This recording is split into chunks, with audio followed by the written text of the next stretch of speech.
मार्च के महीने में डीएचए में ट्रांसफ़र का रुझान क्या रहा, हम हर मरतबा आपको एक्सप्लेन करते हैं। यही वही सीरीज़ है जिसको हम आगे बढ़ा रहे हैं। ये इस महीने में सबसे ज़्यादा ट्रांसफ़र जो हैं वो फ़ेज़ 9 प्रिज्म के अंदर हुई हैं, उसके बाद फ़ेज़ 7 में हुई हैं और फिर फ़ेज़ 6 8 के अंदर जो है वो ट्रांसफ़र्स हुई हैं। इनकी रीज़न्स क्या रही हैं इस महीने में? वैसे मुझे ऐसा लगा कि महीने में काफ़ी कम ट्रांसफ़र्स हुई हैं और रीज़न जो है, एक तो बैंकों का शरह सूद जो है वो बहुत ज़्यादा है, उसकी वजह से लोग जो है वहाँ पर फिक्स डिपॉजिट में चले जाते हैं। नंबर सेकंड, आपको पता है कि इसी महीने में जो है 7E टैक्स जो है इम्पोज होने के लिए आ चुका हुआ है और फर्स्ट से जो है वो लगेगा, तो उसके इफ़ेक्ट्स भी जो हैं वो मार्केट में नेगेटिव पड़े हैं। थर्ड चीज़ रमज़ान होता है। रमज़ान में यूजुअली लोग जो है इबादत की तरफ ज़्यादा चले जाते हैं और इस ट्रांजैक्शन की तरफ जो है वो कम आ जाते हैं और फिर कहते हैं बाद में कर लेंगे, या आफ्टर ईद कर लेंगे, या ओवरसीज़ आते हैं तो वो कर लेते हैं, तो इसलिए कोई थोड़ा सा रुझान ये कम रहा है यहाँ पे। अगर मैं ट्रांसफ़र्स की मैं बात करूँ तो फ़ेज़ 1 से लेके फ़ेज़ 5 तक जो प्लॉट ट्रांसफ़र हुए हैं उनकी तादाद 14 है, जबकि घर यहाँ पे जो है वो 7 ट्रांसफ़र हुए हैं। फ़ेज़ 6 के अंदर 21 प्लॉट और 7 घर, फ़ेज़ 7 के अंदर 29 प्लॉट और 4 घर, फ़ेज़ 8 में 17 प्लॉट और 6 घर, और फ़ेज़ 9 टाउन के अंदर 25 प्लॉट और 4 घर, जबकि फ़ेज़ 9 प्रिज्म के अंदर 46 प्लॉट ट्रांसफ़र हुए हैं। फ़ेज़ 10 के अंदर 10 फाइलें जो हैं वो ट्रांसफ़र हुई हैं। तो ओवरऑल मिला के मैं समझता हूँ कि पिछले महीने से भी कम जो है वो ट्रांसफ़र्स हुई हैं, और रीज़न्स मैंने आपको इसके बता दिए हुए हैं कि क्या है। अब आफ्टर ईद मुझे लगता है ऐसा है कि ये जो नेक्स्ट मंथ जब अप्रैल या मई आता है, इसमें शायद फिर बजट की वजह से कोई थोड़ा सा और इश्यूज जो हैं वो बन जाएं।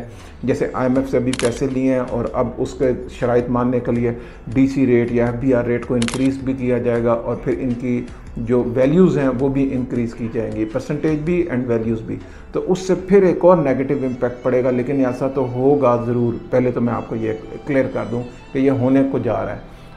गवर्नमेंट से यही अपील है कि ये एक ऐसा सेक्टर है जहाँ पे लोगों के अरबों रुपए पिछले 2-3 सालों में आप लोगों की वजह से डूबे हैं, आपकी गलत पॉलिसीज़ की वजह से डूबे हैं।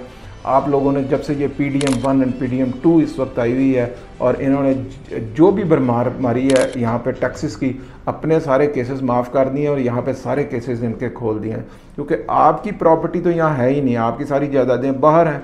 तो यहाँ पे जो लोग इन्वेस्टमेंट करना चाह रहे हैं या जो लोग टैक्स देना चाह रहे हैं, आप लोगों ने उन्हीं से मज़ीद टैक्स लेने शुरू कर दिए। तो इसका मतलब है आप इसको डिस्करेज करना चाहते हैं कि यहाँ पे इसको रियल स्टेट को जो है वो एक इंडस्ट्री ना बनाया जाए, यहाँ पे इन्वेस्टमेंट ना की जाए।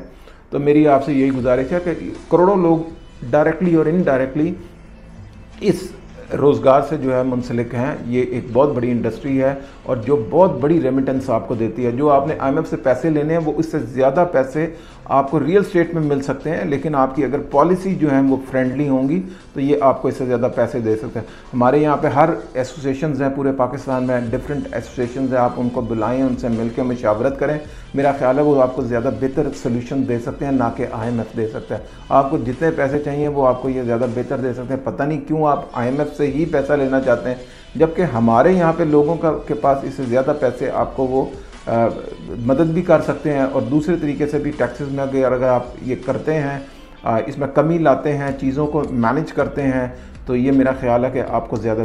बहुत से ओवरसीज़ ऐसे भी हैं जो पाकिस्तान में इन्वेस्टमेंट ही नहीं करना चाहते, और वो उनका सिर्फ एक ही मानना है कि पाकिस्तान के अंदर ना तो आपकी जान को तहफ़्फ़ुज़ है और ना आपके माल को तहफ़्फ़ुज़ है। हमने पिछले 2-2.5 सालों में यही देखा कि बहुत से लोगों को यहाँ पे मारा भी गया, जान से भी मारा गया, बहुत से लोगों को बहुत सी नाजायज़ किस्म की सज़ाएँ और बहुत से मामलात जो हैं वो किए गए। उनके जो प्रॉपर्टीज़ थी उनको भी डैमेजेस किया गया, उनकी इंडस्ट्री को भी डैमेजेस किया गया, और उनको भी और उनकी फैमिली को भी उनको जो है ना वो थ्रेट्स थी, और बहुत से लोग जो हैं वो इसमें अपनी जान से भी हाथ धो बैठे। ये वो ऐसे रीज़न्स हैं अनस्टेबिलिटी की वजह से यहाँ पे लोग जो हैं वो इन्वेस्टमेंट नहीं करना चाहते। अब ये मैं या कोई और तो कर नहीं सकता, गवर्नमेंट भी आपकी, पुलिस भी आपकी, फ़ौज भी आपकी, सारा निज़ाम आपका। तो ये आप ही को लोगों को जो है ना एक अच्छा इन्वायरमेंट देना पड़ेगा ताकि लोग जो हैं यहाँ पे इन्वेस्टमेंट कर रहे हैं। अपॉर्चुनिटीज़ बहुत हैं, एक अच्छा मुल्क है, इसमें बहुत ज़्यादा मौक़े हैं आपके पैसा बिज़नेस करने के। लेकिन अगर आपके यहाँ पे माहौल साजगार होगा तो ही लोग जो हैं यहाँ पे इन्वेस्टमेंट कर सकते हैं। तो मैं आपसे यही गुजारिश करूँगा कि प्लीज़ इन चीज़ों से बाहर निकलें और मामलात को अपने ठीक करें, जैसे भी ठीक कर सकते हैं, बैठ के ठीक करें। इस तरीके से अगर आप चाहेंगे कि वो आए तो वो कोई पहले नहीं आएगा। जो गलत है या सही है टेबल के ऊपर बैठें और इसको ठीक करें और खुदा के लिए पाकिस्तान का सोचें। पाकिस्तान होगा तो आपकी मिनिस्ट्री होगी। आप फ़ौजी हैं तो आप तब तक फ़ौजी हैं पाक फ़ौज के जब तक पाकिस्तान है, या आप किसी भी पाकिस्तान के अदारे से हैं तो आप तब तक हैं जब तक ये पाकिस्तान है। जब पाकिस्तान ही नहीं होगा तो आप भी नहीं होंगे। तो पाकिस्तान के मतलब सोचें, इसकी पॉलिसीज़ के मतलब सोचें ताकि ये ग्रो करे। इसमें बहुत पोटेंशियल है, ये आपको भी पता है, हमें भी पता है कि पोटेंशियल बहुत है, लेकिन बस थोड़ा सा इसको जो है ना मैनेज करने की ज़रूरत है। Thank you so much. अस्सलाम वालेकुम।